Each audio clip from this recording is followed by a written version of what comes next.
Camp Pendleton, California. Here, young Marines hone the skills critical to success on the battlefield. Many train for missions we've come to recognize as the role of the U.S. Marine Corps. But others train for a different mission, one far less familiar but equally as vital.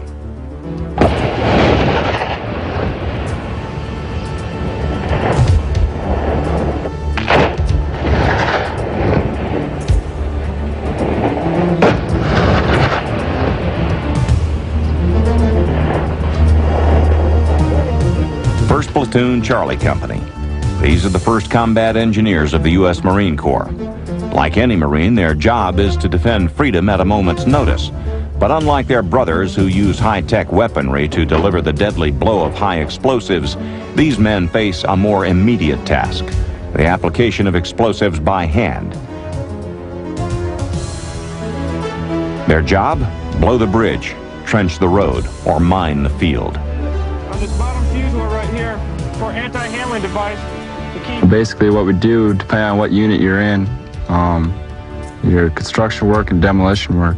We work with building land fortifications as far as obstacles, and then demolition work is working with explosives, blowing up things. A lot of times, if you're lucky, you get to build something and then blow it up.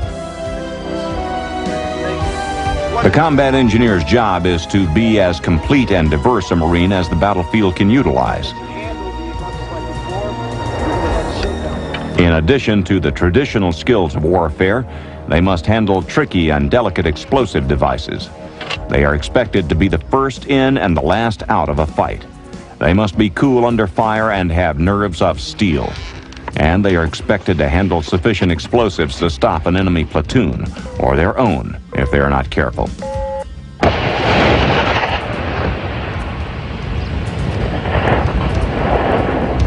When this detonates, this actually inverts with the heat and the energy.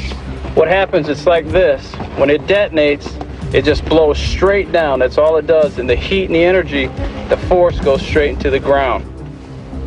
Yeah, I think he might have got it. Today's high explosive carries complex chemical designations such as RDX, HBX1, and Tetryl. But most are basically nitrate-based compounds mixed with inert moderators to make them more stable.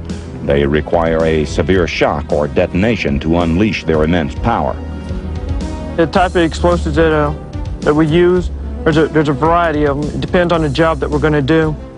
We use a plastic explosive called C4, used for breaching and cutting.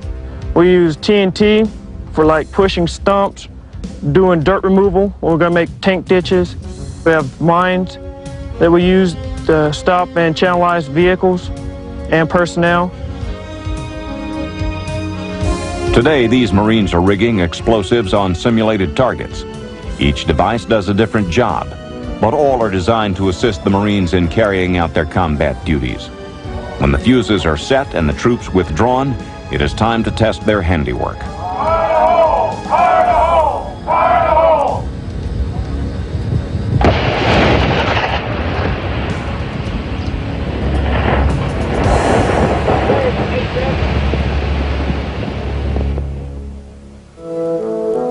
All explosive weapons can trace their lineage to the invention of that simple but destructive chemical compound, gunpowder.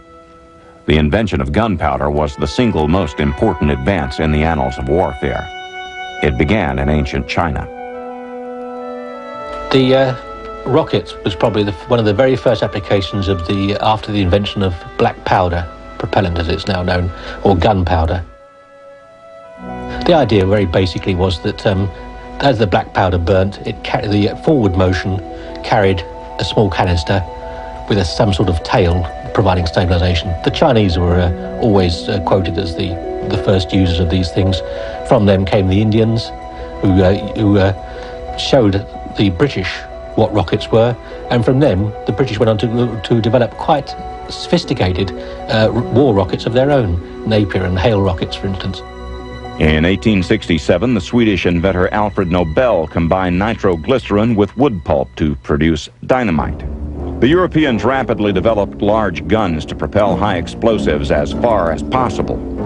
The Industrial Revolution made possible great advances in the manufacture of refined steels that size, volume for volume, were much stronger and much lighter than the old wrought iron and other materials that had been used before. So that guns became stronger, but at the same time, weight for size, they became lighter. So you could build much larger and larger guns that could withstand greater internal pressures. And the greater the internal pressure, the faster the shot came out of the hole at the end, and the further it could be fired.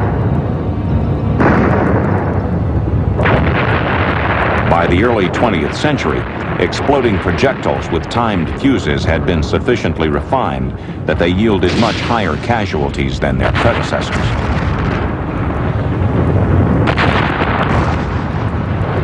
But it would take one more critical development to bring artillery into the 20th century: rifling.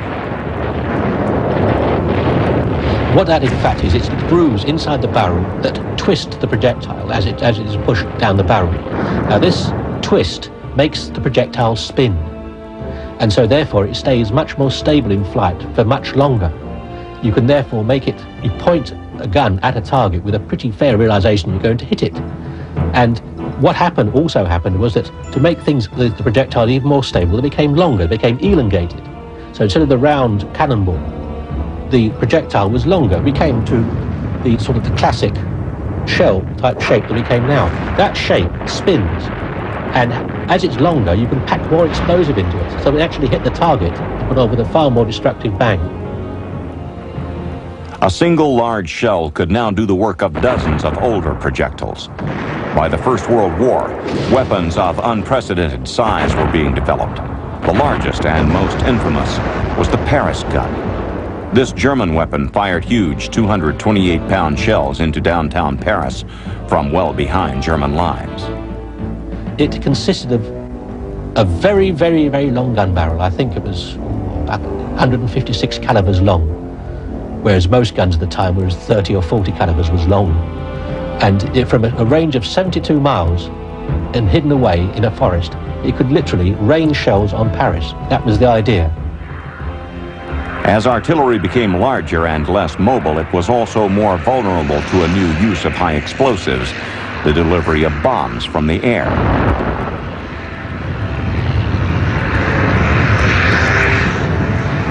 World War I, we used a lot of bombs delivered by aircraft. What was beyond the range of an artillery piece and needed more accuracy, we had to carry in an aircraft. Drop the bombs from a World War I aircraft to extend the range beyond where the forces were. So we take 3-inch shell casings and just chunk them full of all kinds of stuff, everything we could put in there, and make our own bombs, seal them up, put the fuse in. We'd get over a road, we'd see a line of trucks. So we'd try to work out our windage, and we'd let them go, see. And then we'd fire them back, and we'd try to watch the trajectory as they dropped. And sometimes we'd be 200 or 300 yards off target. After you did it maybe 3 or 4 times, you got pretty good where you could come pretty close to it. During World War I, bombs grew from 5 pounds to over 500, and the planes of the era could carry up to 2,000 pounds of them. Aerial bombing was here to stay. At the start of its 172nd trajectory, each shell from the Paris gun reached a speed of 5,200 feet per second, almost 5 times the speed of sound. Modern Marvels, high explosives, will return in a moment. We now return to high explosives on Modern Marvels. While gunpowder had powered the military machines of the world for centuries, a new and more powerful explosive was finding a home on the world's battlefields. Based on coal oil, TNT was part of a new breed of chemical, the high explosive. High explosives burn at hypersonic speeds. The gases released then form deadly shock waves that shear and shatter anything in their path. This enhanced destructiveness soon migrated from the battlefields of Europe to the sea. The First World War found floating battle wagons of unprecedented size. On these enormous ships were guns larger than ever seen at sea. The shells fired by the big 14-inch naval guns were huge, weighing nearly a ton. They could be fired up to 9 miles with ravaging effects.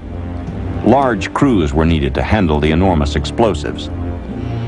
Projectiles arrived inverted on the upper hoist in a shell car. When they reached the top, they were tilted backwards onto a transfer tray and rolled onto the loading tray, where they were then rammed into the weapon. Once the projectile had been seated, powder bags were passed up from the gun pit below in groups of 2. They were placed on the rammer tray and rammed in by a team of 2 men using a wooden pole. Once all 4 bags, or 420 pounds of powder, had been loaded, the breech was swung closed and a cartridge was placed in the firing mechanism for the subsequent round.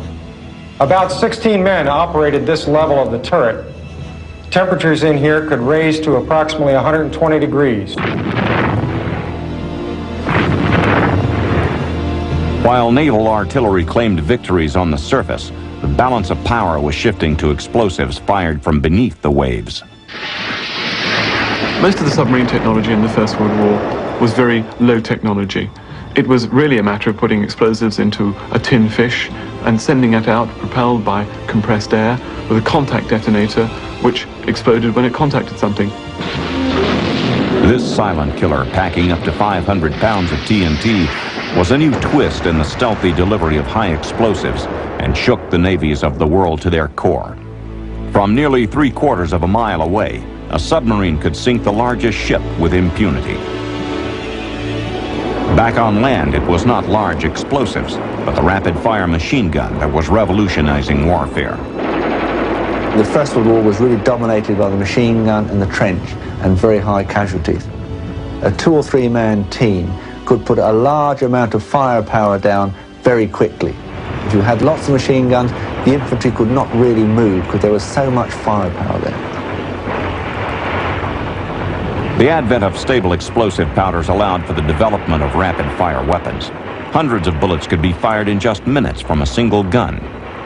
Particularly deadly was the British Vickers heavy machine gun, capable of a sustained rate of fire of 10,000 rounds per hour. Produced from 1912 to 1966, it was one of the most enduring designs of the century. Machine guns brought the trench war to a standstill. It would take one more technological advance to break the stalemate of the Great War. First tank as we know it really evolved during the First World War. In the early days of the war, the Allied forces did use armoured cars, but as the static situation developed, trenches, barbed wire, obviously armoured cars could not cross this type of terrain. So tanks were developed in order to cross a terrain swept by machine gun fire, covered in barbed wire and covered in very deep trenches. The tank could resist the terror of the machine gun and carry its own high explosive weapon into the heart of the enemy. The tank helped bring an Allied victory, but the resulting peace would last less than 20 years.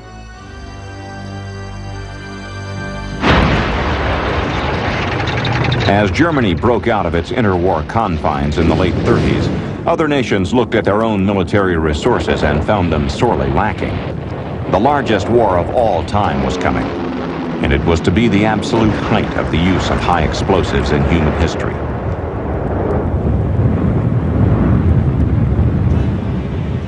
Millions of tons would be used in anger, causing damage on a scale scarcely imagined just 2 decades earlier.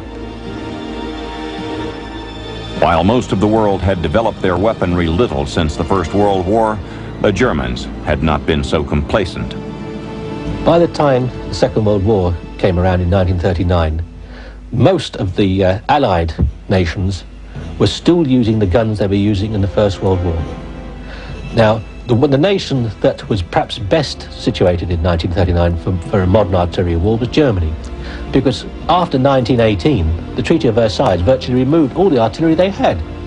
So they were free in clandestine conditions to develop a whole new family of artillery.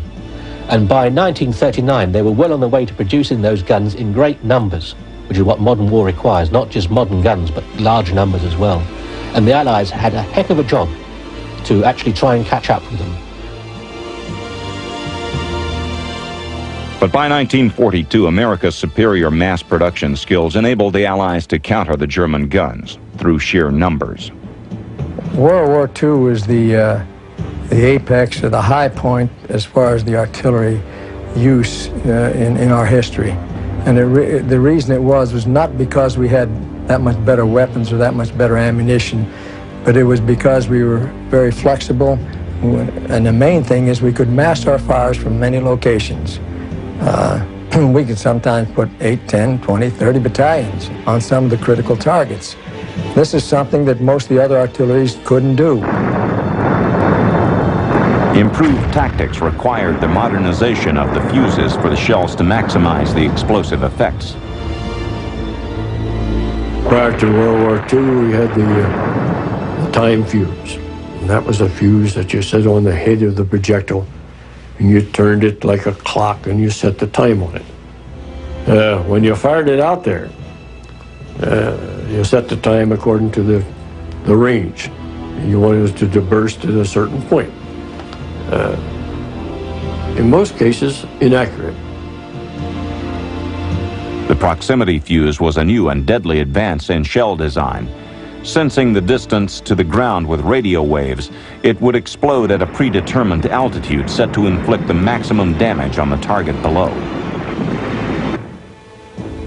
The Allies continued to modernize their arsenal. But the foot soldier armed with only a rifle was no match for German armor. As artillery improved, designers concentrated on portable high-explosive weapons for the infantry.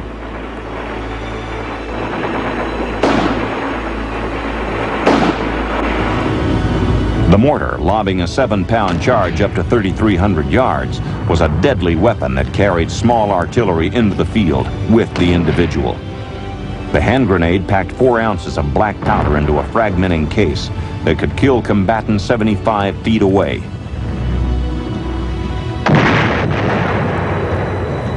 Satchel charges, used widely in the Pacific War against Japan, packed up to 40 pounds of TNT into a small package. They were a mainstay of the combat engineers who used them with devastating effect. And the bazooka, which could dispatch a 3-pound explosive charge with rocket propulsion to penetrate up to 6 inches of enemy armor. The bazooka was the ingenious invention of an ordnance officer at the Aberdeen Proving Grounds. The finned rocket was tipped with a shaped charge, a hollow cone of explosive focused into a jet of hot gas at high velocity that melted a hole through armor plate.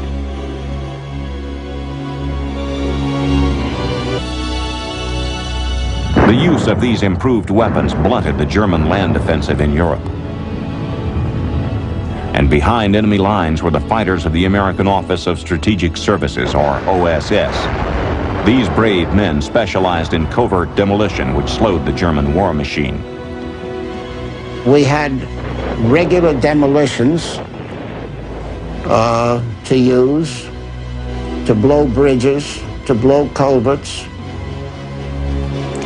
to create incendiary fires, blow up ammunition dumps. We had time pencils that would time a discharge of an explosion from anywhere to 15 minutes to 2 hours. So we could be well away from the target before it blew. The German onslaught could be slowed, but not stopped. New high-tech weapons would be unleashed against the Allies, and a terrifying sound would soon fill British skies. In World War II, the bazooka went from the drawing board into combat in just 30 days, setting a record for effective procurement. Modern marvels, high explosives, will return in a moment. We now return to high explosives on Modern Marvels.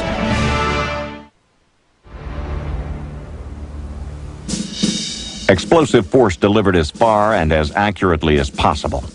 In 1943, the Germans evolved this theorem to a new and shattering climax. The 25-foot-long V-1 was a crude guided bomb. By 1943, these ramjets were dropping 2,000-pound warheads into downtown London. Those were obviously very large. They were made for surface-to-surface application, launched from the surface of the Earth, exploded on the surface of the Earth, carried very large warheads. Their intent was to destroy buildings, cities, large areas. They were fairly inaccurate. They couldn't pick the building, they couldn't pick the block where they'd land, but they could probably pick the city where they would hit. The Allies soon learned the weakness of the V-1. It could easily be shot down. It ceased to be an effective weapon. But Hitler was not so easily foiled, and the search for more accurate and immediate ways to drop explosives on the Londoners became an obsession. The V2 carried about a 1-ton warhead over about 200 miles. In those days, in the date 1944 and 1945, when it was used operationally, it was a considerable advance on anything that had gone before. The only way of defending anywhere against the V2 was to hit it when it was still on the ground before it was launched, which was very, very difficult to do, because it was difficult to find in a small target. The V-2 was the first intercontinental rocket to carry explosives. Complex and expensive to build, the 5,000 that were launched at Allied cities brought terrifying results.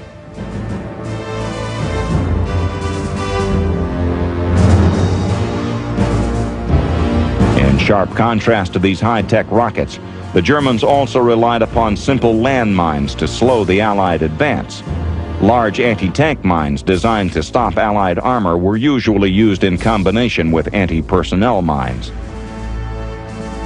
To prevent engineers from lifting the anti-tank mine, anti-personnel mines had been developed. The purpose of the anti-personnel mine was not to kill, but to maim, to impose a burden upon the enemy's logistics system. Wounded men needed to be evacuated. To counter this gruesome threat and keep the forces moving forward, the Allies developed several methods for clearing mines. The most reliable method was to clear the area by hand while on the ground to avoid enemy fire. The engineer used a bayonet to probe the ground. Once something metallic was encountered, the engineer would find the edges and carefully dig up the mine.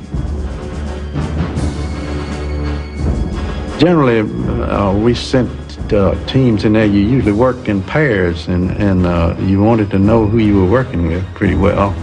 And most of the time, we tried not to leave any pair in more than about 30 minutes because it really get pretty nervous, and they had a hard time doing it. When the area was not covered by German fire, metal-detecting minesweepers could be used.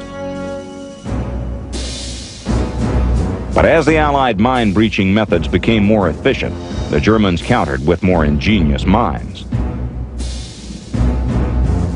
Early metal mines were comparatively easy to detect by the mechanical methods then employed by the Allies. The Germans developed the plastic and indeed wooden mines, which were far more difficult to detect and hence more deadly. The most common of the wooden mines was a small anti-personnel device known as the shoe mine, which contained a half-pound charge, a detonator, and a fuse. Because of its small size, it could be hidden in a variety of places and was still capable of taking off a foot when stepped on. In the air, the Allies were staging 1,000-plane raids over Germany and Tokyo, where over 3 million pounds of bombs could be delivered in a single raid.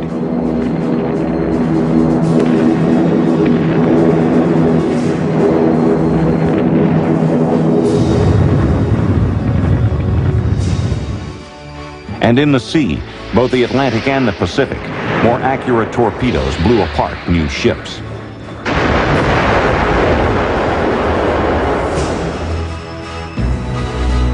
And larger battleships capable of firing 2,000-pound shells over 20 miles.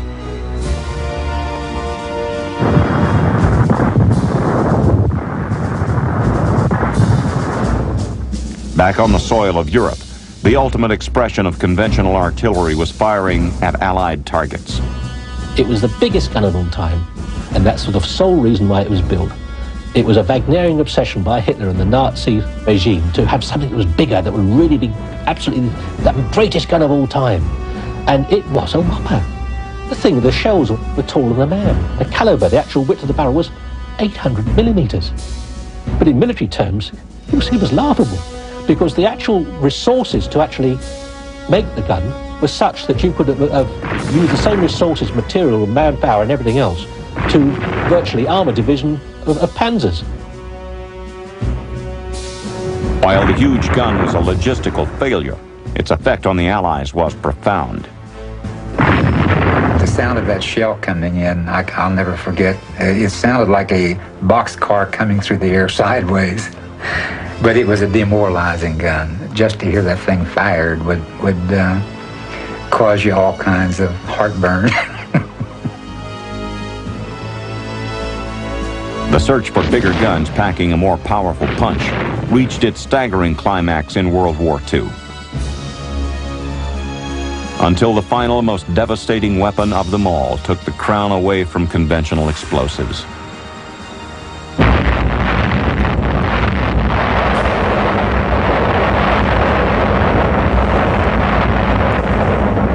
Someone had said something about this bomb that was so powerful that none of us could imagine such power, because we were accustomed to the grenades and the mortars and the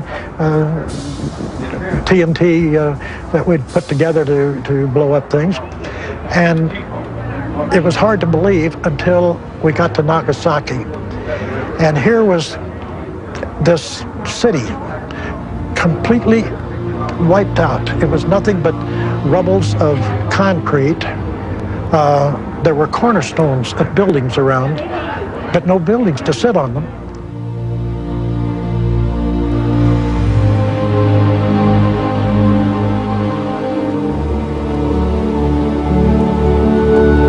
In a moment, the history of high explosives was forever rewritten, and warfare would never be the same.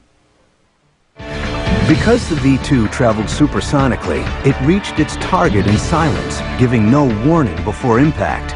Modern Marvels, high explosives, will return in a moment. We now return to high explosives on Modern Marvels.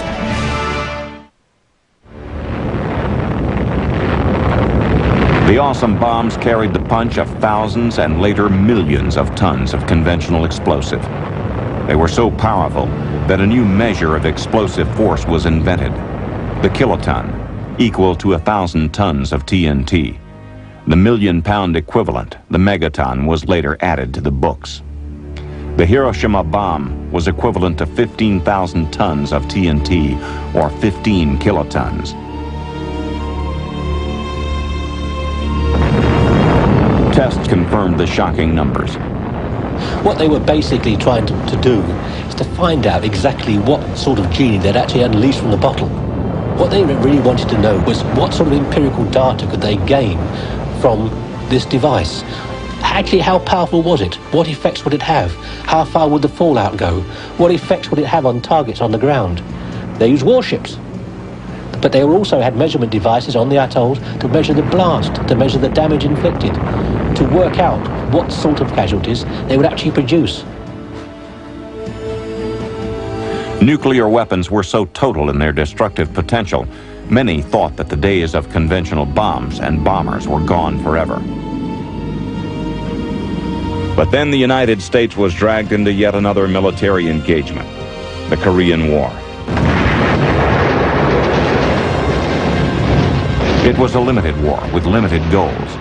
And with both Soviet and American nuclear arsenals at the ready, UN planners felt that the possibility of an all-out atomic war was too awful to risk. The conventional weapons of yesterday would again be brought out.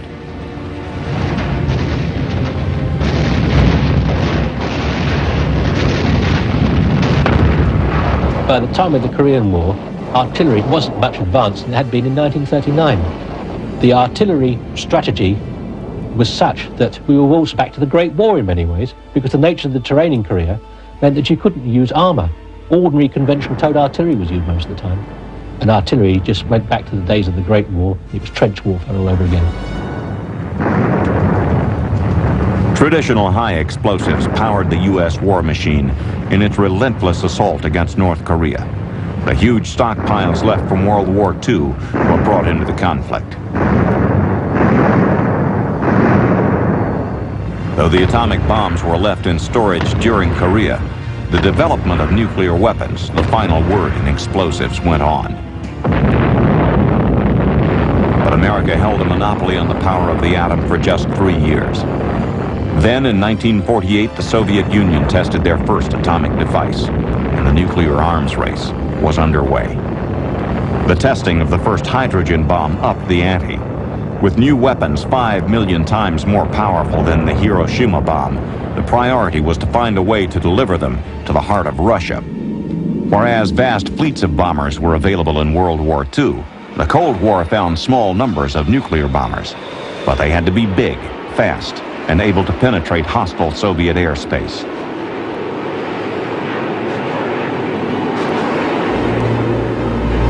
In the 1950s, it was decided that the best way of carrying the nuclear weapon, the ultimate strategic deterrent, was to carry it in bomber aircraft.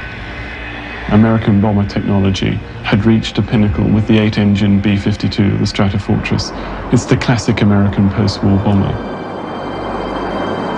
Soon, small fleets of B-52s, half of which were in the air at any given time, were ready to defend U.S. soil in the event of a Soviet attack.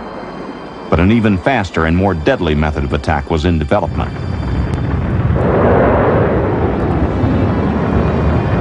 The intercontinental ballistic missile could vaporize a Russian city in under 20 minutes. Falling from space at supersonic speeds, it was an unstoppable terror.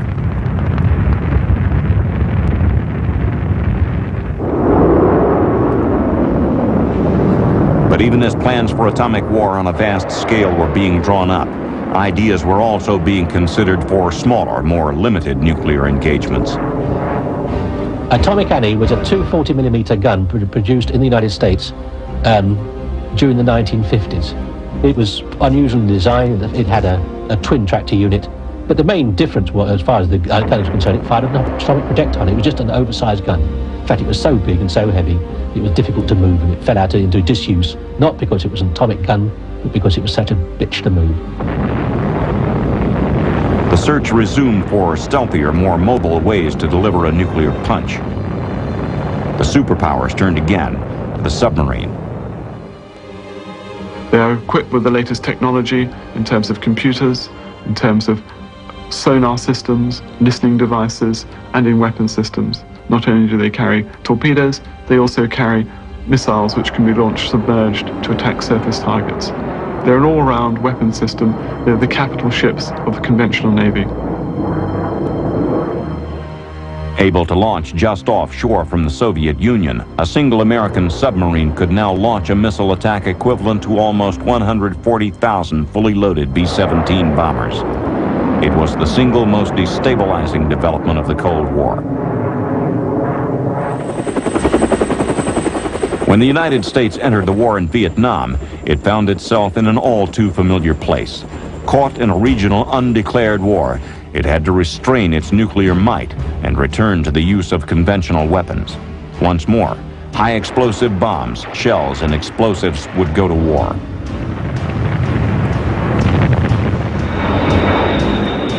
For the wholesale delivery of explosives, the B-52 nuclear bomber was assigned to a new role, and soon the Stratofortress was used in anger for the first time. Able to carry over 70,000 pounds of conventional high-explosive bombs, the Mammoth planes delivered more explosives to North Vietnam than were dropped on all of Europe during the Second World War. It's devastating.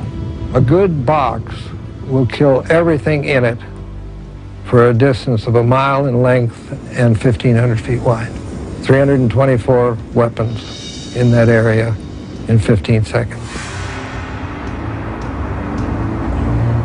For an enemy infantryman on the ground, it was absolutely, positively a terrorist weapon. It had to be a terrorist weapon because they couldn't hear us. All they could hear would be 5 seconds before impact, the scream of the bombs coming down. And so the impact would occur before they could even take a breath. But it was one unique conventional bomb that was the climax of high explosives in Vietnam. Called Big Blue 82, it was a blockbuster that caused injuries for miles. At 15,000 pounds, a single bomb was the entire cargo for the journey into hostile airspace.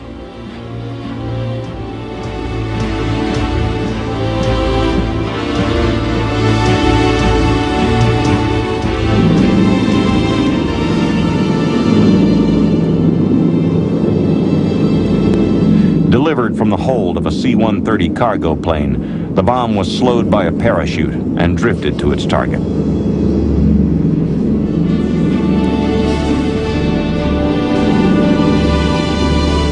When it exploded, the crater was enormous and the destruction total. It remains the single largest conventional bomb dropped on enemy forces at any time. During Operation Desert Storm, B-52s delivered 40% of all the bombs dropped by coalition forces. Modern marvels, high explosives, will return in a moment. We now return to high explosives on Modern Marvels. When the United States rushed to rescue tiny Kuwait from an Iraqi attack in 1990, the precise delivery of a staggering array of high explosives was key to success.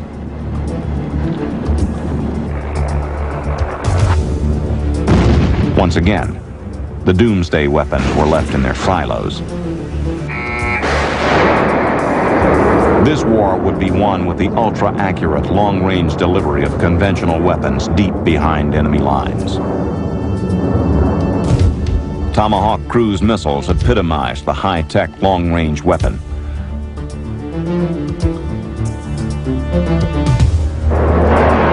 In the Gulf War of 1991, we launched almost 300 land attack Tomahawk missiles. They proved very effective. The Tomahawks came across the countryside at 20, 30 feet, at only a few hundred miles an hour. And they could actually see and even photograph the Tomahawks coming down the roads. As the missile flies over the land, its radar looks down, compares the terrain with what's on its digitized tape. When they match, it knows it's going the right direction. Once the missile electronically sights its target, it then uses another guidance system which cuts in and guides it to within literally a few feet of the aim point. Along with the Tomahawk, smart bombs dropped from F-117 stealth fighters knocked out high-priority targets with surgical accuracy. The delivery of high explosives had reached a new and unprecedented level of precision. 3, 2, 1, impact. Boom! There's a hit. There's a shack. And, oh yeah. Secondaries, big time secondaries. Smart bombs are guided to their targets via a laser beam from the attacking aircraft. Correcting its trajectory as it falls, it is able to home into within a few feet of its designated point of impact. No site in Iraq was safe, as America owned the skies.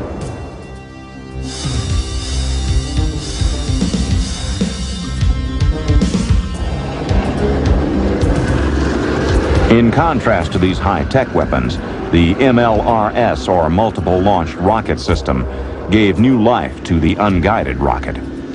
This distant relative of the ancient Chinese rocket depends less on pinpoint accuracy and more on massive firepower. The 8-inch diameter rockets it fires each carry 600 bomblets in their warhead. One rocket can cover a football field-sized area with instant devastation. It's a complement to artillery, but it is a counter-battery weapon, or an interdiction weapon. It can fire rockets over 30 kilometers and cover large areas. You can knock out an enemy battery. You can knock out the supply area. You can knock out tanks when they're still in the formation stage before they make an attack.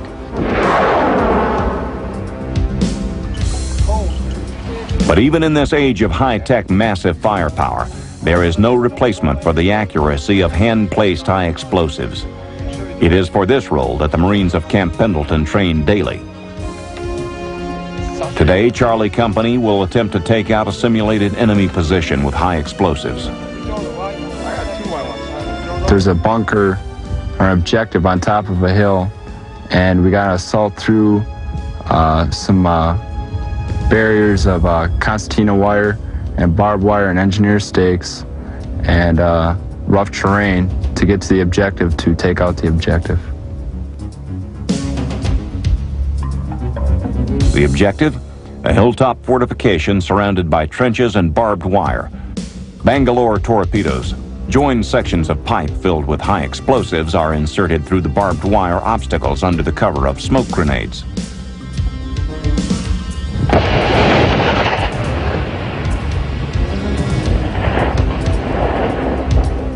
Second squad moves up, laying 40-pound satchel charges to clear the last ramparts of enemy resistance.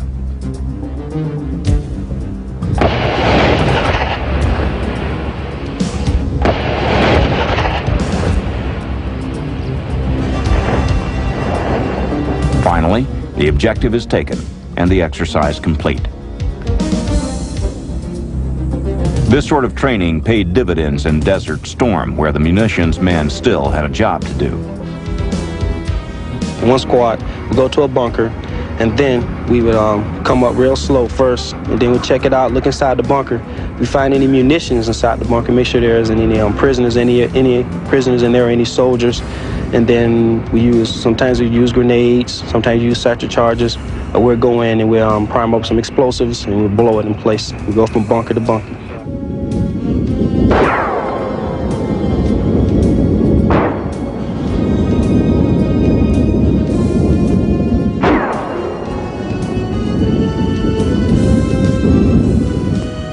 Desert Storm was the zenith of the fast, ultra-accurate delivery of both large and small amounts of chemical explosives.